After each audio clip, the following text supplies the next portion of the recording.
Bapak menggunakan yang standar saja, yaitu electronic clock.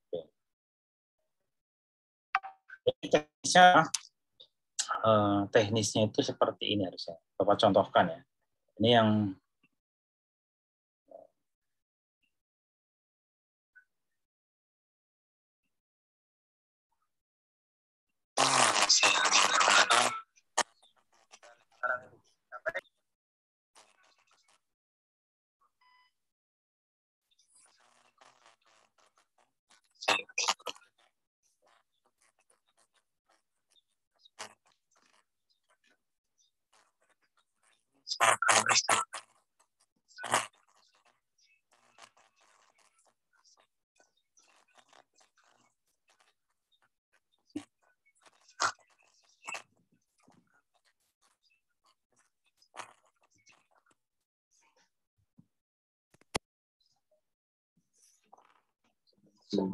itu pada saat frekuensi tersebut sama, maka arus akan menjadi maksimum. Nah, untuk lebih jelasnya, mari kita buat rangkaiannya.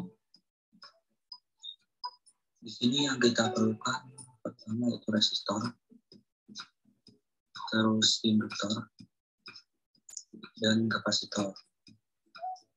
Nah, jangan lupa juga kita butuhkan fungsi generator sebagai sumbernya, dan osiloskop sebagai alat ukurnya.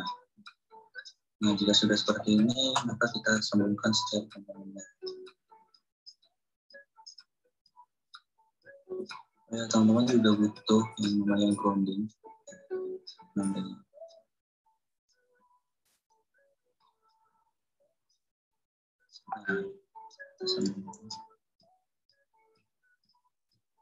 untuk rangkaian RLC ini terdapat beberapa reaktansi. Yang pertama ya reaktansi resistif, reaktansi induktif, dan reaktansi kapasitif. Jika reaktansi XL lebih besar daripada XC, maka rangkaian tersebut bersifat induktif atau tegangan mendahului arus. Nah, jika XL-nya lebih kecil daripada XC, maka rangkaian tersebut bersifat kapasitif atau arus mendahului tegangan.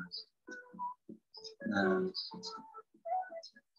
jika XL lebih sama harganya, nilainya sama dengan XC, maka rangkaian tersebut bersifat resistif atau bersifat resonansi, yaitu arus dan tegangan sepulsar.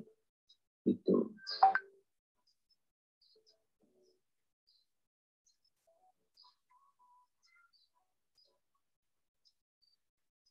Nah, ini udah terhubung semua. Sekarang tinggal kita ganti nilai-nilai masing-masing pada komponennya. Di sini kita rubah menjadi 100 ohm.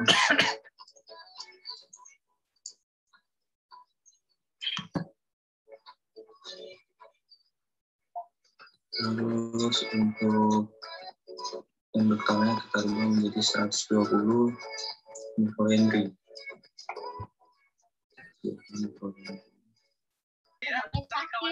Pamitan tuh hasilnya nggak jalan. Terus pas kemarin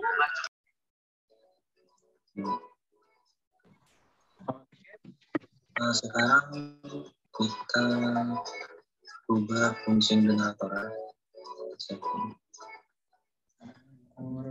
Nah, di sini kita rubah frekuensinya menjadi 50 Hz dan amplitudenya kita rubah menjadi 200.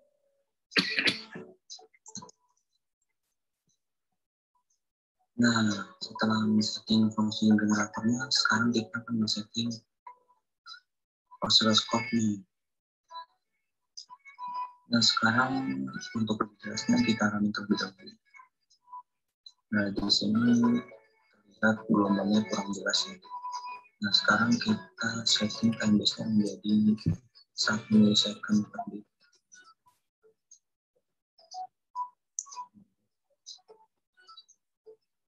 Nah, terus untuk channel A-nya sendiri kita setting menjadi 200 volt per detik.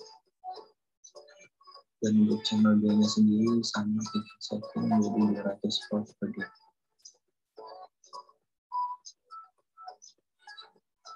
Nah, seperti yang kita tahu pada rangkaian RLC, keadaan resonansi terjadi saat tegangan maksimum di maksimum tetap, kuat arusnya mencapai nilai terbesar saat impedansinya mencapai nilai terkecil.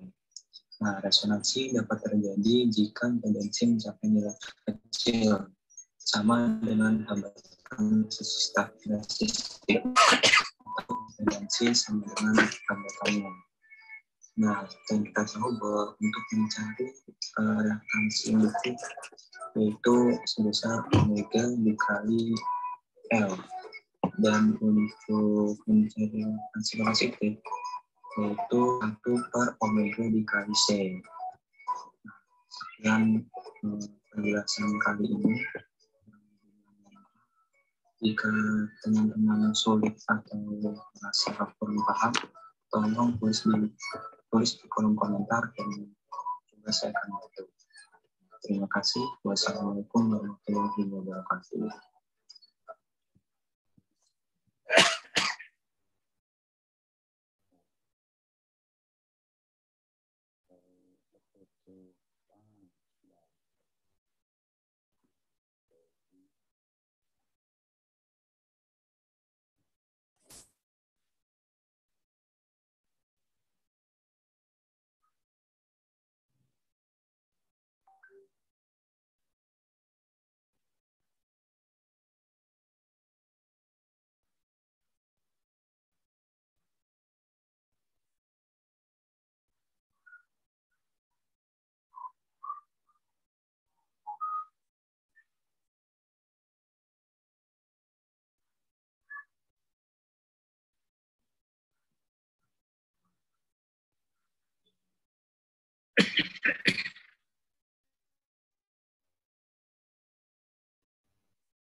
Gimana kan?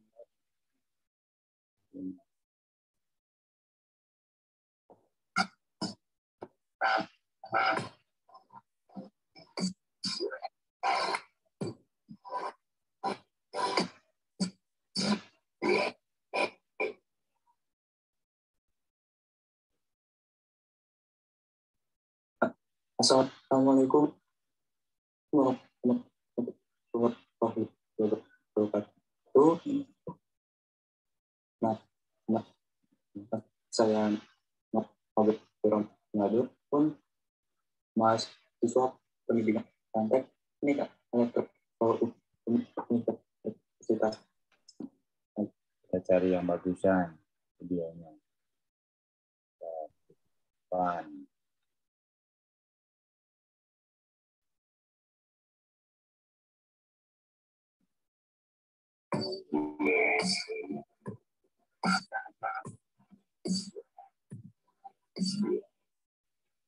Assalamualaikum warahmatullahi wabarakatuh. Nama saya Novi Ramadan, mahasiswa pendidikan teknik elektro Universitas Negeri Jakarta.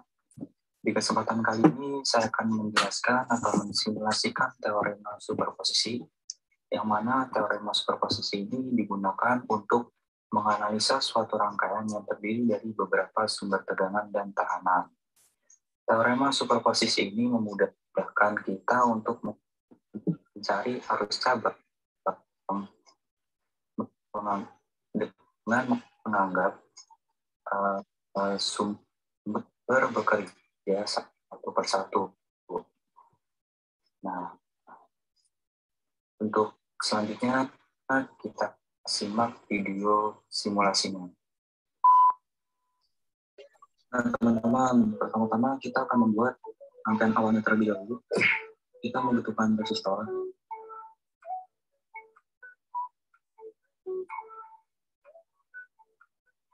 Dua disusun paralel, satu disusun seri.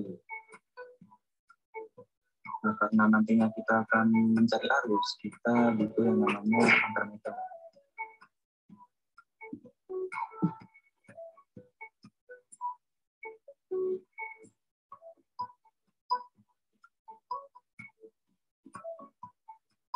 Nah, setelah itu jangan lupa kita membutuhkan sumber tegangan.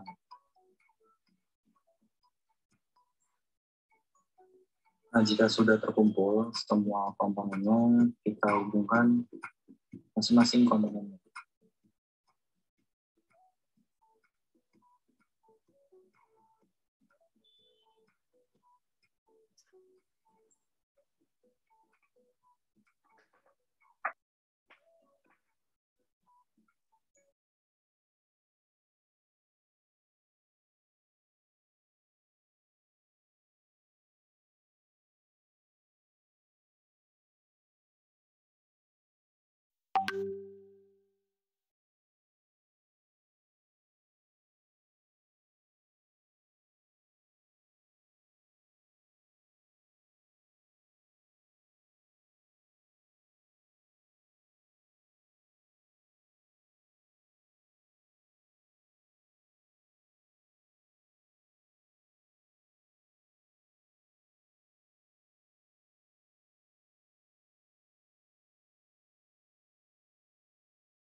Mohon maaf Pak, suaranya tidak kedengaran Pak, suara videonya.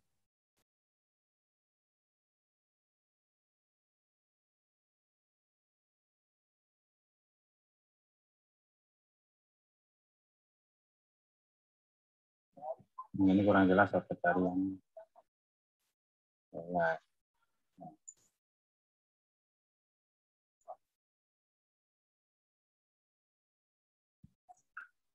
Assalamualaikum warahmatullahi wabarakatuh. Nama saya Nobe Ramadan, mahasiswa Pendidikan Teknik Elektro Universitas Negeri Jakarta. Nah, pada kesempatan kali ini saya akan bahas atau simulasikan materi tentang star data menggunakan electronic workbench. Nah, untuk lebih tahu gimana nantinya simulasinya, kita simak video selanjutnya.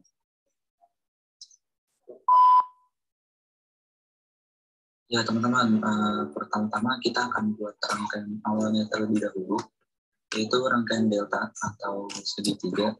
Selanjutnya kita akan buat rangkaian star atau bintang. Intinya kita akan ubah dari rangkaian delta, rangkaian segitiga menjadi rangkaian star atau rangkaian bintang. Karena yang seperti kita tahu bahwa rangkaian delta itu cenderung kompleks atau sulit dikerjakan. Makanya solusinya itu kita akan berubah menjadi rangkaian star atau rangkaian bintang. Nah, pertama-tama kita butuhkan seperti biasa yaitu resistor. Nah, setelah itu ampermeter, terus voltmeter, dan jangan lupa sumber tegangan. Next kita akan rangkaian delta terlebih dahulu.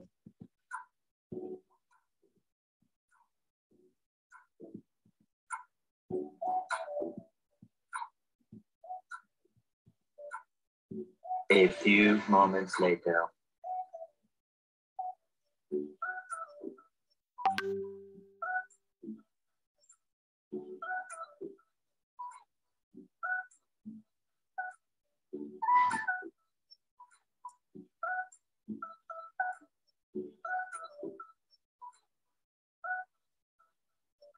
Nah teman-teman, di sini kita udah buat rangkaian delta-nya. Next kita akan buat rangkaian star-nya atau rangkaian bintang.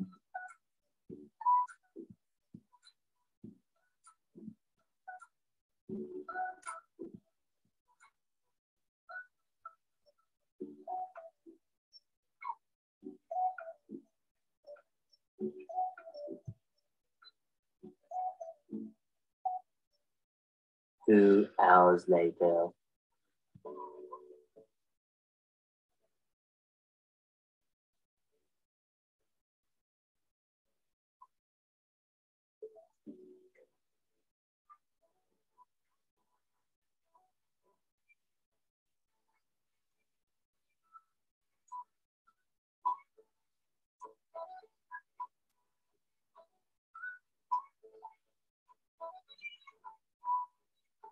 Nah, di sini kita udah selesai merangkai rangkaian delta dan rangkaian star.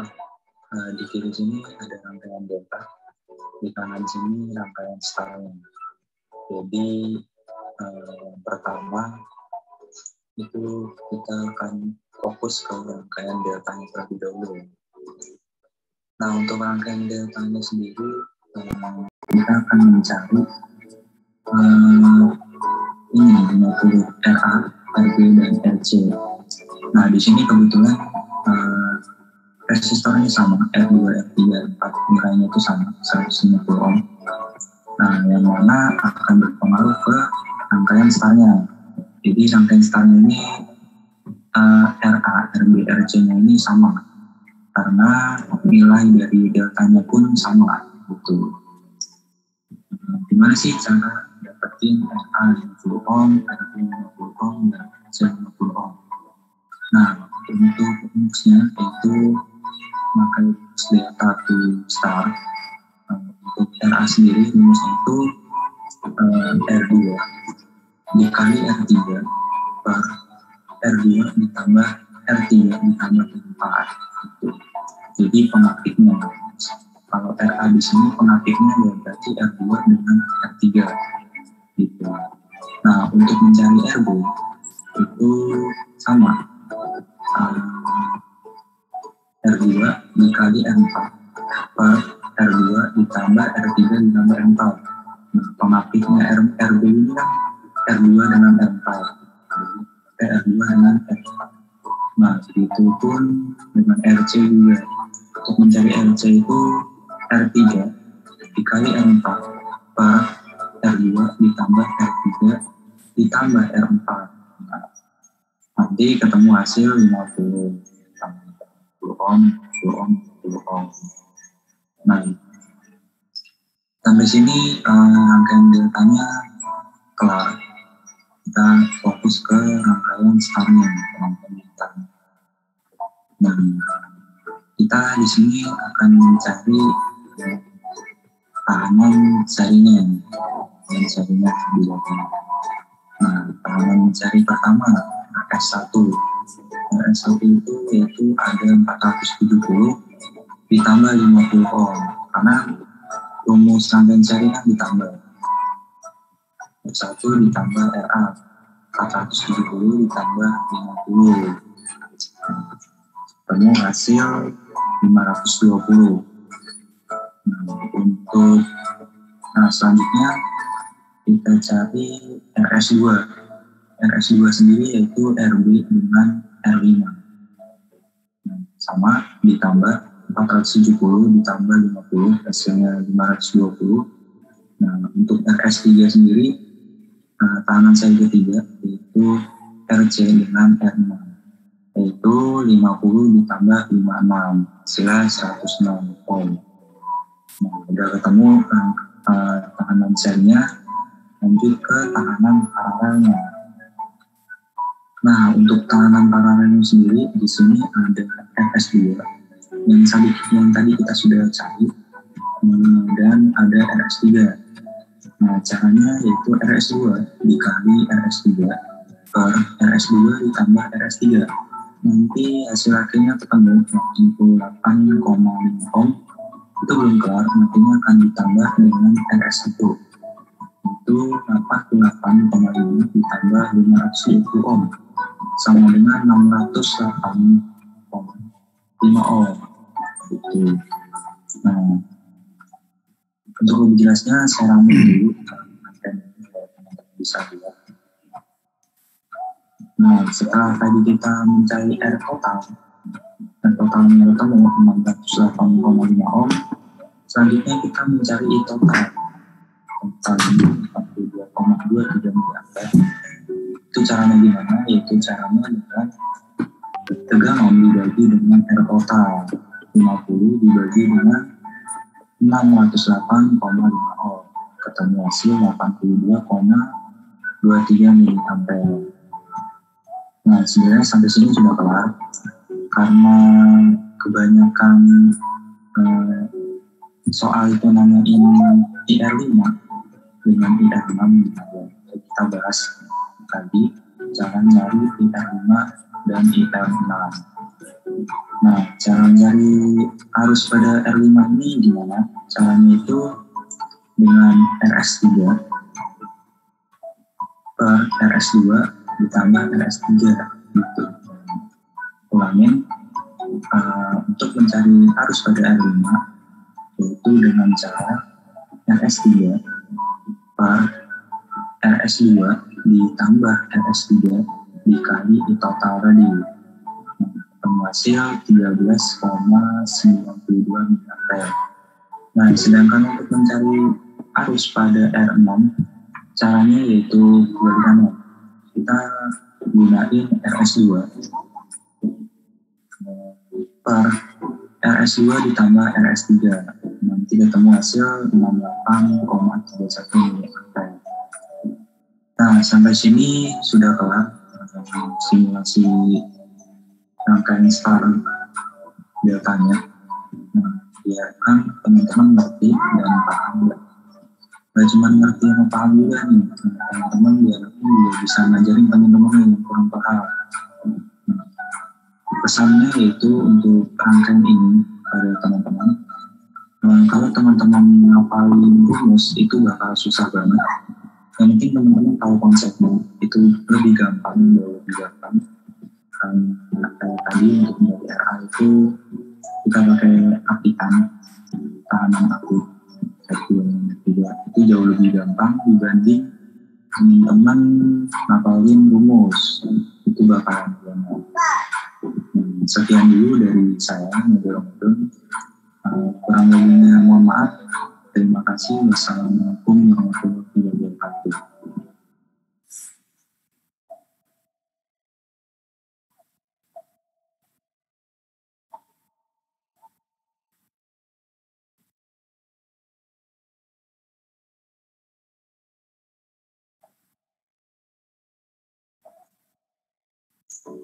Assalamualaikum warahmatullahi wabarakatuh. Nama saya Muhammad Adil, mahasiswa pendidikan teknik Universitas Negeri Jakarta. Nah, pada kesempatan kali ini saya akan bahas lagi tutorial electronic workbench dengan tema teori fase. Nah, nantinya teman-teman akan melihat gelombang sinusoida dalam osiloskop berbentuk sepase. Nah, lanjut saja kita buat rangkaian. Di sini kita perlukan resistor, 2 resistor. Terus kita butuh sumber tegangan. Setelah itu kita butuh yang penting itu osiloskop. Teman-teman bisa cari di kolom instrumen ini osiloskop. Setelah itu kita perlu kabel grounding. Setelah semuanya terkumpul, kita hubungkan masing-masing komponen.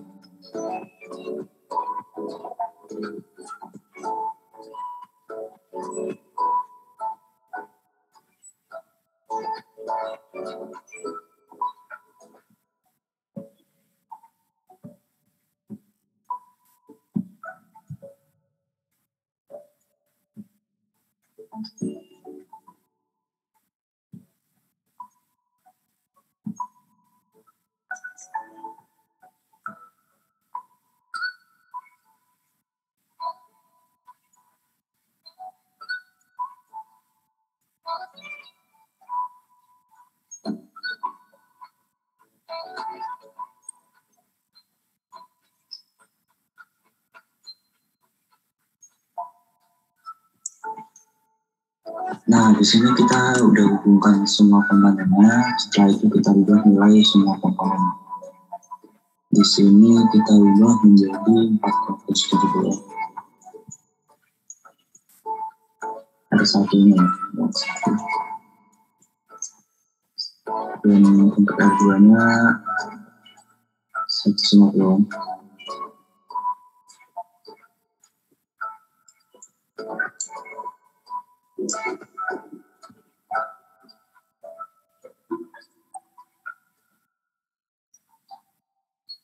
Dan untuk ini sumber tegangannya kita buat 5 volt 50 volts.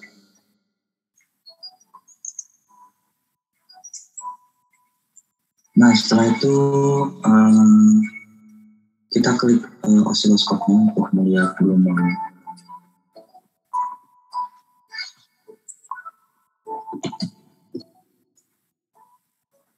Nah, kita klik expand supaya lebih jelas melihat gelombangnya. Nah, teman-teman, untuk yang belum tahu osiloskop itu apa, osiloskop itu alat untuk mengukur atau menguji suatu rangkaian elektronika. Nah, dengan alat osiloskop ini, teman-teman bisa melihat gelombangnya pada rangkaian yang diuji, baik gelombang sinus maupun gelombang lainnya. Nah, lanjut aja, di sini kita running rangkaiannya. Nah, untuk pertama kali kita running, di sini terlihat gelombangnya sangat rapat antara channel A dengan channel B, makanya kurang jelas.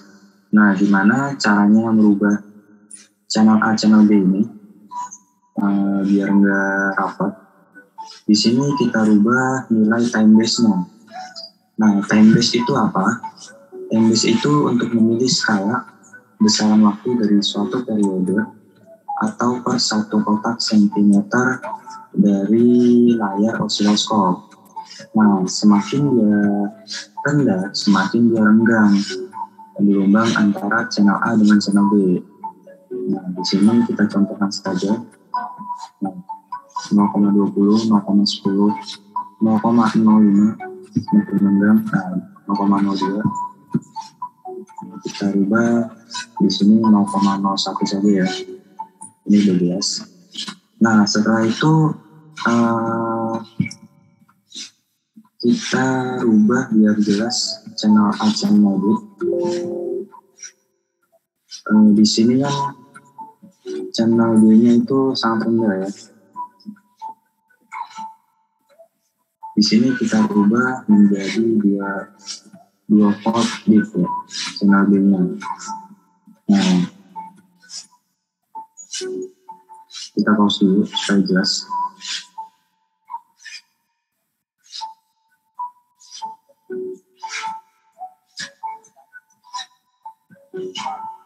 Nah, di sini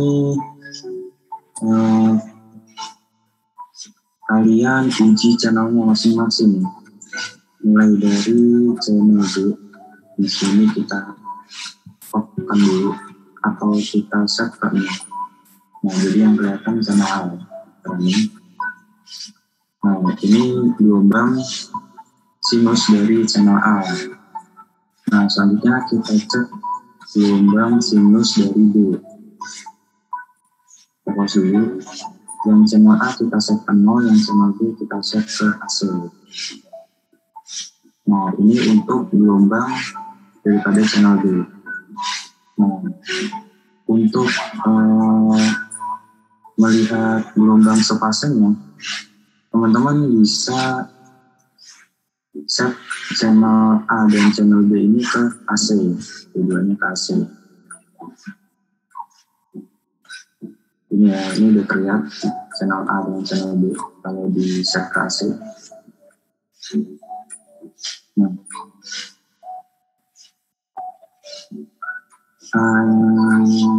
garis fase itu dimana channel A dan channel B itu bertemu pada titik 0. Teman-teman bisa lihat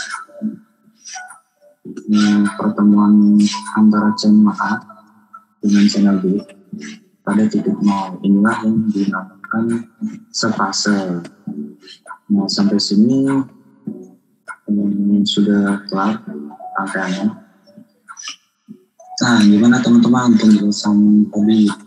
Kalau ada yang kurang paham atau masih bingung, coba tulis di kolom komen, nanti saya akan bantu. Nah, sampai segini dulu penjelasan kita kali ini. Kurang lebihnya mohon maaf. Assalamualaikum warahmatullahi wabarakatuh.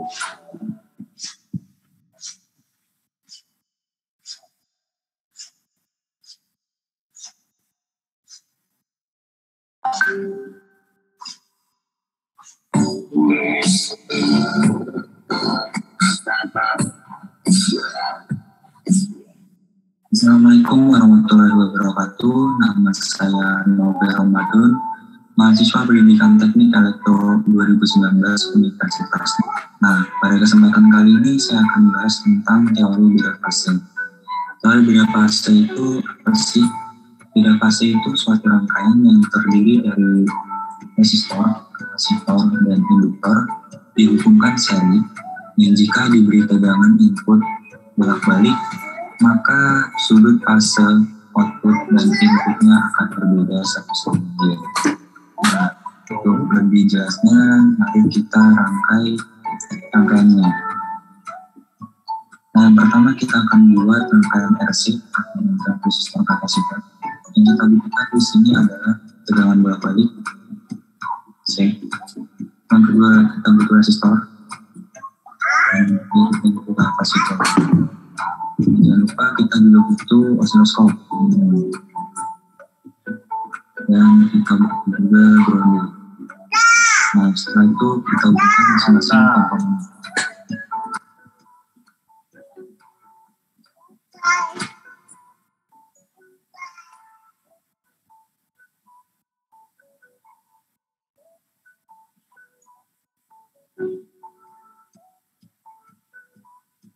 Nah,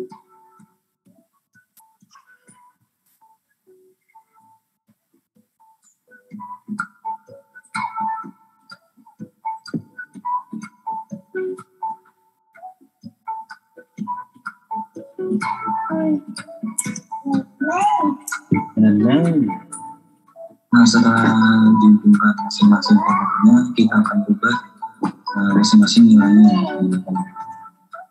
Di sini kita ubah nilai kapasitornya menjadi 220 nanofarad. Dan sumber tegangan AC-nya kita ubah menjadi 5 volt. Dan frekuensinya kita ubah menjadi 50 Hz. Nah, setelah itu kita running rangkaian ini.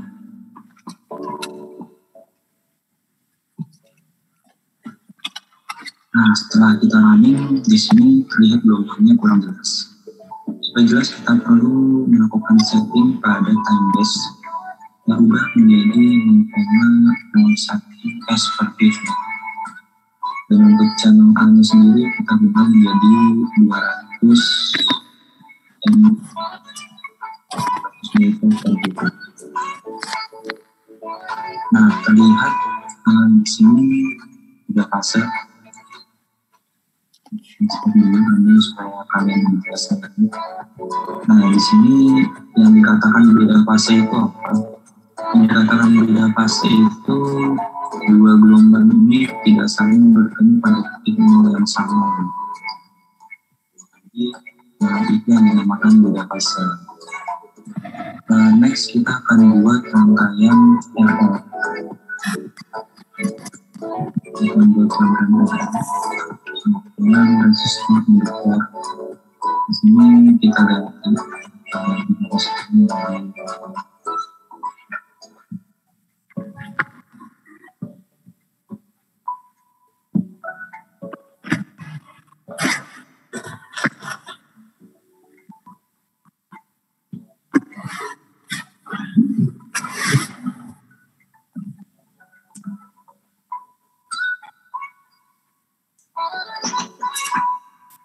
dan kita rubah nilai induktornya menjadi 100 mA.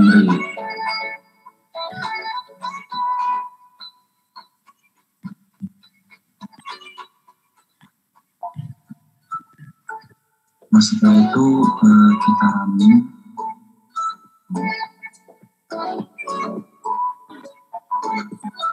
Nah, untuk rangkaian RL sendiri kita juga perlu setting channel A dan channel B.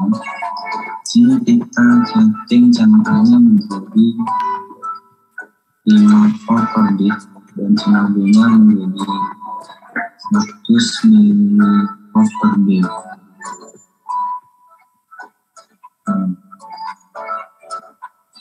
Terus dulu. Di sini kita lihat bahwa beda fase juga.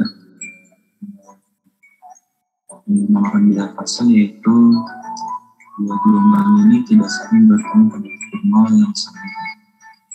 Jadi itu dinamakan beda fase.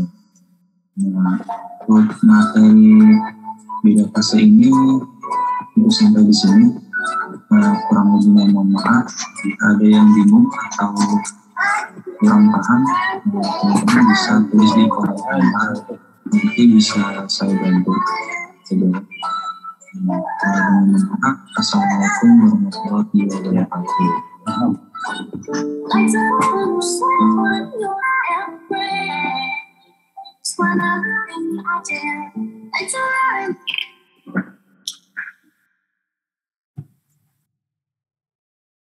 Tes, baik.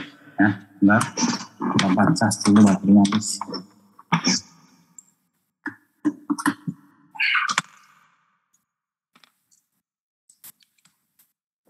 Suara apa kedengaran? Minus ya? Enggak, oke ya. Jadi karena menggunakan simulasi, maka pembuatannya dilakukan secara individu dalam tempo waktu sampai dengan batas ujian akhir. Jadi dari sekarang silakan Anda kerjakan itu diselesaikan menggunakan simulator apa saja. Itu Bapak simulasikan, contohnya adalah Electronic World Bank. Anda bercerita, Anda melatih bagaimana membuat narasi yang runtut, yang bagus, yang rapi, yang enak didengar. Gunakan bahasa-bahasa yang Anda anggap paling nyaman. Anda boleh menggunakan kakak, bisa menyatakan dengan bro juga boleh. Bisa nyata apa saja dengan bahasa-bahasa yang mungkin bisa sampai di kalangan teman-teman. Jadi tidak mesti harus menggunakan bahasa Anda, bahasa kamu, apa aja terserah.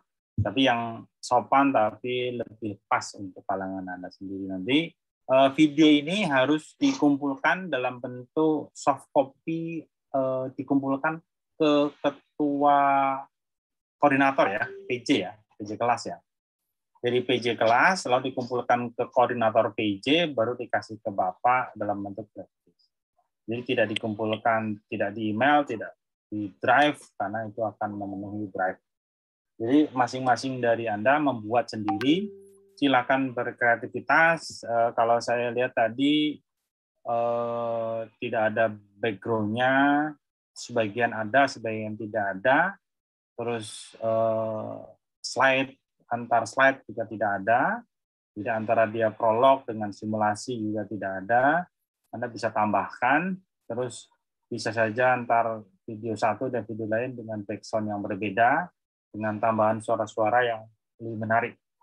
Jadi faktor penilaiannya adalah, pertama, pastikan bahwa nanti ketua koordinator PJ itu memastikan, biasanya Bapak memastikan video harus ada dan bisa dibuka. Karena pada saat video tidak ada, maka nilainya 0. Ataupun video tidak bisa terbuka, maka nilainya 0.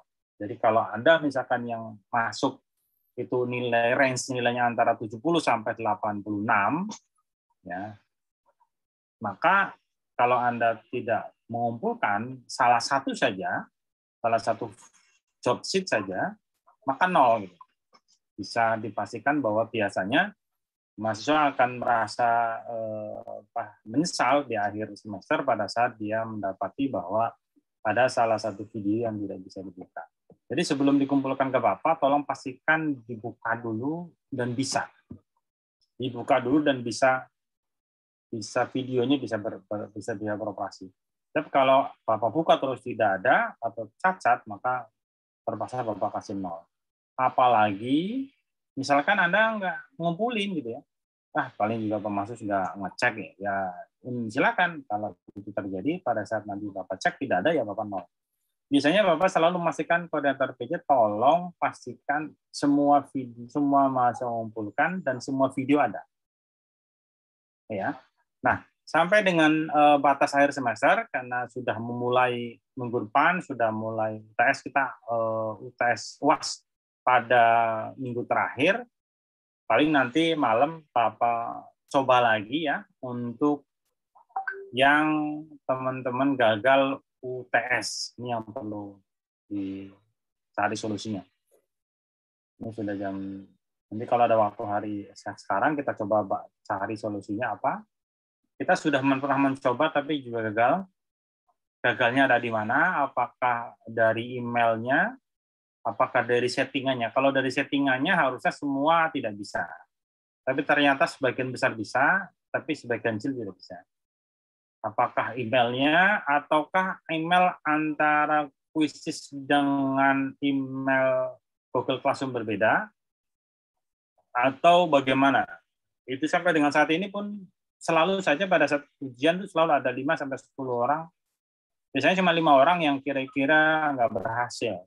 Tapi setelah Bapak buka, tidak menggunakan Google Quizizz, biasanya berhasil.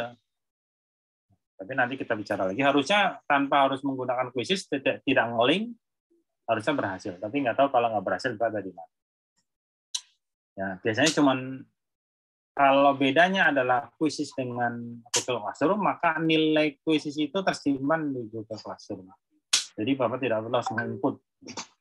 Tapi kalau tidak terkonek, maka Bapak otomatis harus mencari-cari biasanya. Kesulitan di situ. Ini nilainya berapa ya dulu ya yang pusing di situ.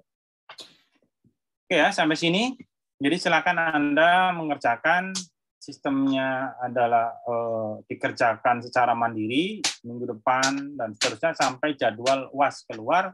Maka UAS kita akan ujian lagi, ujiannya praktikum yang diteorikan. Jadi ada sebagian kasus-kasus dalam praktikum yang diujikan, diteorikan. Jadi semakin Anda menguasai teorinya, maka semakin bagus. Kelebihan antara praktikum langsung dan simulasi itu masing-masing punya kelebihan dan kekurangan. Kalau Anda melaksanakan praktikum langsung, maka kemampuan analisa knowledge Anda tidak terlatih, tapi psikomotorik Anda terlatih. Tetapi kalau Anda menggunakan simulator, kemampuan analisa knowledge Anda itu jauh terlatih. Jadi kemungkinan ini kalau tahanannya naik, apa yang terjadi, kalau impedansinya naik, apa yang terjadi, gitu. Itu mudah sekali disimulasikan karena akan keluar angka dan bisa disimpulkan. Tapi kalau Anda praktikum di laboratorium itu tidak akan pernah terjadi. Anda akan kesulitan. Misalkan saya mau merubah resistansinya jadi berapa dari 10 ke 1. Nyari barangnya mungkin tidak ada. Tapi kalau dengan simulator, Anda tinggal rubah, Anda bisa mensimulasikan. Termasuk analisa dalam skala lanjut itu umumnya laboratorium itu dalam skala simulasi, baru setelah itu dipraktekkan. Jadi umumnya teori dipahami, terus disimulasikan, kalau ketemu formulanya baru dipraktekkan. Jadi mempraktekkan itu lebih untuk membuktikan simulasi dan perhitungan yang ada. Ya, jadi sama saja, jadi masing-masing punya kelebihan dan kekurangan. Sampai sini ada pertanyaan? Aja, Pak. Ya, cukup? Berarti nanti malam yang UTS yang ulang dikabarin lagi sama Bapak. Ini ada waktu ya. Sekarang aja Bapak cek dulu ya. Kita cek dulu, tes dulu deh. Karena udah berapa kali, 2 atau 3 kali kan? Ada nyoba nggak berhasil kan?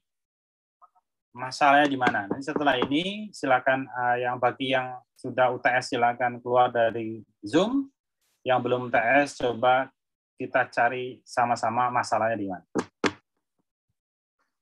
Ada lagi pertanyaan? Jadi dengan kondisi saat ini, memang Pak Dwi mungkin bisa sampai paling tidak 2-3 bulan karena mungkin harus dipasang pen. Pilihannya dipasang pen atau menggunakan alternatif.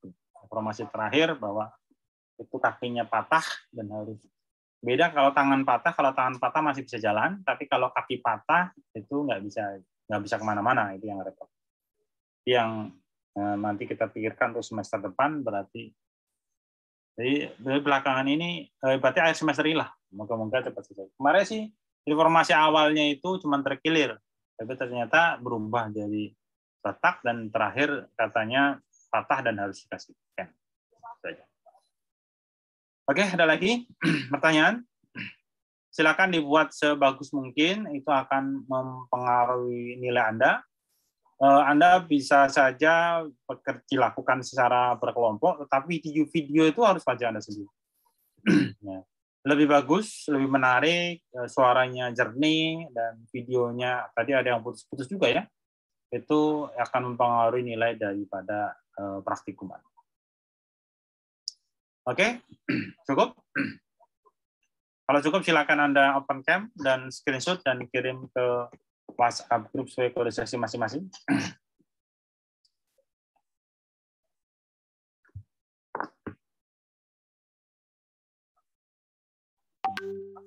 Cukup? Kalau cukup silakan bagi yang sudah UTS untuk meninggalkan room. Bapak mau menyelesaikan ini masalahnya dari mana nih yang TS-nya nggak berhasil. Bapak buka ini dulu.